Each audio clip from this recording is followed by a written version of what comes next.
up, people? I'm going to go over my version of priority objectives. I know a lot of people have covered this, but I've been able to, within about 10, maybe almost 2 weeks. I think Wednesday was 2 weeks. So yeah, just over 2 weeks, been able to go from not having a character to well over 700. And some people have asked, how did I get there so fast? Because other people are only 400 or 500, so they're 200 to 300 levels behind me. Granted, I'm not 1,000, and there are faster ways to do it. But I'm going to break mine down and show how it is that I've gotten mine done. So, whenever I go into priority objectives, it doesn't matter what it is, I look for XP. That's my whole deal. I go for XP only events. So if it's open world, activity, mission, stronghold, don't care. I do the XP objective.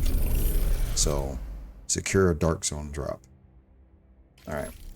So what I'll do is, doesn't really matter what build I use because I'm not going to be hanging around the dark zone for whatever particular reason. But, I mean, if there's something that is worth farming for, I might hang around for just a minute while I wait for drops to show up. And then I'll go and do those. One of the things that people will get hung up on is the open world events. So you're going to have 3 events that are going to populate in here that people don't know when they populate, how to force them to show up, and so on and so forth. First one being, we'll go to the open world so I can show you the map. The first one being the supply drops. So they'll look like little green parachute loot drop icons that show up out in the map. The way to get them to spawn is that you have to control the area. So you have to take out all of the control points to turn it green, and then they'll show up. Okay? Along with rescuing hostages. Now, rescuing hostages is not the same as a public execution. Rescuing hostages shows up as green handcuffed icon on your map.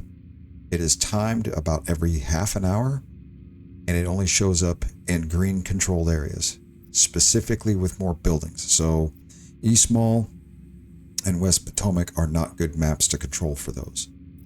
Neither is the White House. They're not good areas because they're too open.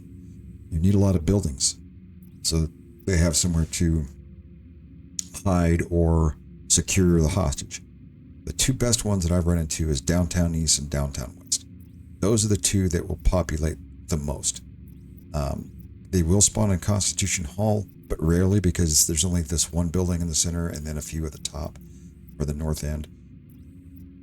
Foggy Bottom is kind of running the same area where you've got a lot of dead space.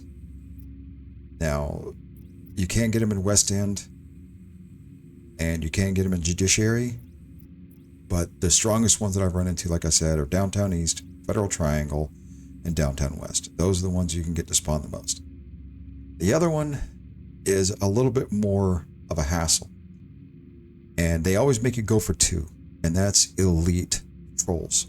Not elite resource patrols or elite resource convoys, elite patrols. Elite patrols will show up as a circle icon with a hand mic or radio in the center of it. And they'll spawn every 25 minutes, 20 to 25 minutes, and they will walk out of one of the control points, walk in a little bit of a circle, and then come right back. Or they might go in between 2 very close areas. I know the one that shows up here in Judiciary will come out of this control point, they'll walk down behind District Union Arena, and they'll turn over and then go into one of these buildings, like right back in here. So that's where those guys spawn. And they, once you get that one, you can X out of it by hitting the Y button and canceling it, or the G button or whatever it is, and back out of those. But once that mission comes up, you can bail out of it. It doesn't give you a whole lot of XP. The ones you really want to focus in on are missions and strongholds. Those are the ones that offer the most XP.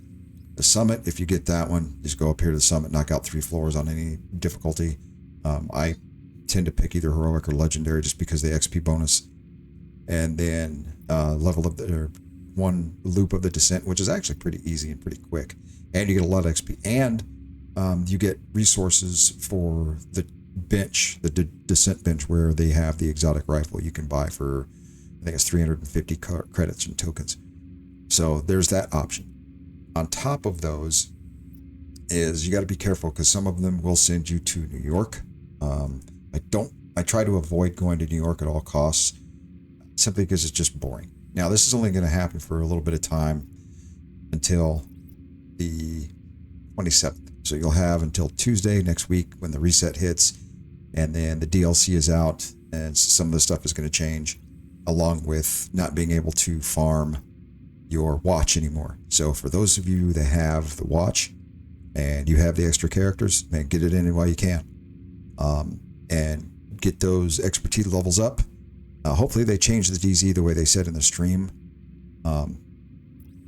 I would prefer that only the invaded dark zone is where the expertise counts, and then the regular dark zones, it's negated. That's just my opinion. I don't mind the watch levels being counted for, but the negation of expertise would be good. Simply with the glitch that happened and everybody went to level 28 so quick that nobody else can keep up, like myself, because I'm playing it, straight out. That's just how I prefer to do mine. So you can see I'm only at 714, waiting until 750 to spend the points, simply because it's just, there's no point in going 1% at a time or 0.1% at a time. It really doesn't make that big of a difference. So that's how I do mine. That's what I focus in on. If you can sit there and grind this out, you're going to go up a little bit faster. I did a lot of that work when it was 3 times event. I went up to 500 pretty quick over a weekend. So yeah, it's only been about a week and some change since I started. So you can grind it out. Hopefully they have another, multiple XP event, especially right after the DLC drops, maybe within a week or two. That'd be great. Where you can get your watch levels up, maybe start off leveling up another character. And fortunately, you can't really share the watch levels anymore, but it would be nice. Yeah. Well, hopefully that solves some problems for you guys. Get up there as fast as you can. I'm grinding it. I'm staying on it all weekend for Memorial Day weekend. See if I can't get to break that watch level before Tuesday hits, which is right at the end of the 4-day. So yeah, that's going to do it for me. This is the Infidel. Rounds complete. End of mission. And I'm out of here.